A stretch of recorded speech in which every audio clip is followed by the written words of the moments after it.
तो बच्चों, आज हम पढ़ेंगे अपवर्तनांक के बारे में। पिछली वीडियो में हमने पढ़ा प्रकाश का अपवर्तन।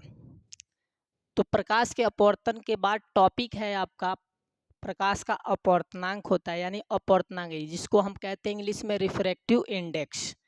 प्रकाश का अपवर्तनांक क्या होता है, यानी अपवर्तनांक के बारे में जानेंगे। रिफ्रैक्टिव इंडेक्स क्या होता है? तो रिफ्रैक्टिव इंडेक्स में यानी अपवर्तनांक की परिभाषा कि जब प्रकाश किरण, यानी जैसे हम प्रकाश का अपवर्तन पढ़ते हैं कि एक प्रकाश की किरण एक माध्यम से चल के दूसरे माध्यम में जाती है तो अपने मार्ग से विचलित हो जाती है। तो ये तो प्रकाश का अपवर्तन था। वो सेम वही प्रक्रिया जिसमें हम साइन आई और साइन आर जो पढ़ते हैं कि साइन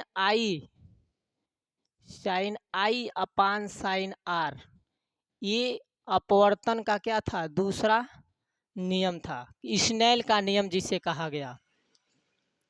अब यही कह रहा है कि प्रकाश की किरण एक तिरछी गमन करती हुई एक पारदर्शी माध्यम से दूसरे पारदर्शी माध्यम में प्रवेश करती है तो यह दूसरे माध्यम में अपनी दिशा परिवर्तित कर लेती है। इस घटना को हम कह सकते हैं प्रकाश का अपवर्तनांक, यानी उसे हम प्रकाश का अपवर्तन भी कहेंगे और अपवर्तनांक भी कह सकते हैं। यानी जब प्रकाश की किरण तिरछी गमन करे, तिरछी का मतलब ऐसे तिरछा, अब ये नहीं सीधा ऐसे नहीं, ये तिरछा गमन करेगा, यानी इसकी जो किरण होगी क्या होगी? तिरछी गमन करेगी। तो तिरछी गमन करेगी और जब किसी पारदर्शी तल पे जब टकराएगी, ऐसे तिरछा जाएगी, ऐसे टकराएगी, तो टकराने के बाद अपने मार्ग में विचलित हो जाएगी, यानी अपने मार्ग दूसरी माध्यम में जा रही है तो क्या हो जा रही है? विचलित हो जा रही है, जैसे हम प्रकाश के अपवर्तन में पढ़ाए थे। तो अब कह रहा है कि जब मार्ग में विचलित हो जाएगी तो दूसरे माध्यम में अपनी दिशा जैसे ही बदलती है तो उस घटना को हम कहते हैं अपवर्तनांक, यानी sine i upon sine r जो होगा वो अपवर्तनांक का सूत्र होता है। यानी वन जो है वो पहला माध्यम है और दो जो है वो दूसरा माध्यम है। यन जो है हमारा अपवर्तनांक यानी नियतांक जिसे हम कांस्टेंट कहते हैं कि sine i upon sine r जो है ये क्या है? अपवर्तनांक है।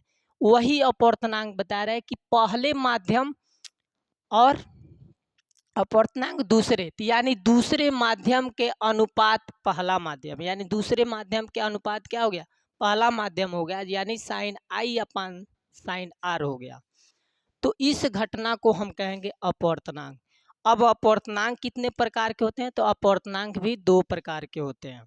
एक सापेक्ष अपवर्तनांक कहा जाता है, दूसरा निरपेक्ष अपवर्तनांक। तो सापेक्ष अपवर्तनांक में यानी 1 और 2 जो है उसमें कह रहा है कि माध्यम 2 का, यानी ये जो दूसरा माध्यम 2 का माध्यम 1 के लिए सापेक्ष अपवर्तनांक हो गया, यानी दूसरा जो माध्यम हम लेंगे वो पहले माध्यम का क्या होगा?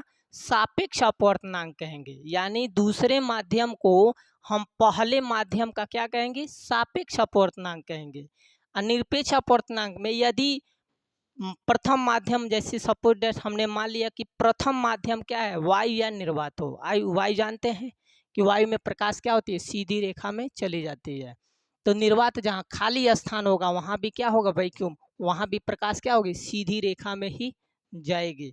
तो कह रहा है यदि प्रथम माध्यम वायु या निर्वात हो और दूसरा माध्यम का जो अपवर्तनांक जो होगा वो निर्वात के सापेक्ष, यानी प्रथम माध्यम हमने वायु मान लिया या निर्वात मान लिया, ठीक, सपोज दैट मान लिया, तो दूसरा माध्यम का जो अपवर्तनांक होगा यन, यानी कांस्टेंट जो यन है वो यन जो होगा वो निर्वात के सापेक्ष माना जाएगा, यानी निर्वात के ही सापेक्ष लिया जाएगा, लेकिन उसे माध्यम का क्या कहेंगे? निरपेक्ष अपवर्तनांक कहेंगे।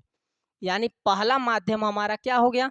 वायु, और दूसरा माध्यम हमारा अपवर्तनांक, यानी दूसरे माध्यम का अपवर्तनांक जो होगा उसके सापेक्ष तो मापा जाएगा, किसके? निर्वात के सापेक्ष, लेकिन उसे हम माध्यम का क्या कहेंगे? निरपेक्ष अपवर्तनांक कहेंगे। तो ये था प्रकाश के अपवर्तनांक का और उसके प्रकार थे, यानी जो sine i upon sine r जो होता है वो नियतांक देता है, यानी एक कांस्टेंट होता है जिसको हम अपवर्तनांक कहते हैं। ये प्रकाश के अपवर्तनांक था, यानी अपवर्तनांक टॉपिक हो गई। अब मैं जो वीडियो बना रहा हूँ आप लोग देखते नहीं हैं, लाइक नहीं करते हैं, शेयर नहीं करते हैं, कमेंट नहीं करते हैं, तो हमें कुछ अच्छा नहीं लगता है, वीडियो बनाने में मज़ा भी नहीं आता है। तो हम एक एक त्रुटि को आपको बता रहे हैं, तो आप हमारी वीडियो को क्या करें, अच्छे से लाइक करें, सब्सक्राइब करें और ज़्यादा से ज़्यादा शेयर करें और कमेंट करें। जो भी अगर कमेंट में होता है उसको बताएं कि हाँ, कि ये सर इसका मतलब बताइए, वो कमेंट कर सकते हैं तो हम उसको बता सकते हैं। जब आप नहीं बताएंगे तो हम कहाँ से कितना कुछ कहेंगे। तो कमेंट में सवाल भी आप पूछ सकते हैं। हमारे वीडियो को लाइक करें, सब्सक्राइब भी कर सकते हैं। इतना के लिए आज थैंक्स। जय हिंद।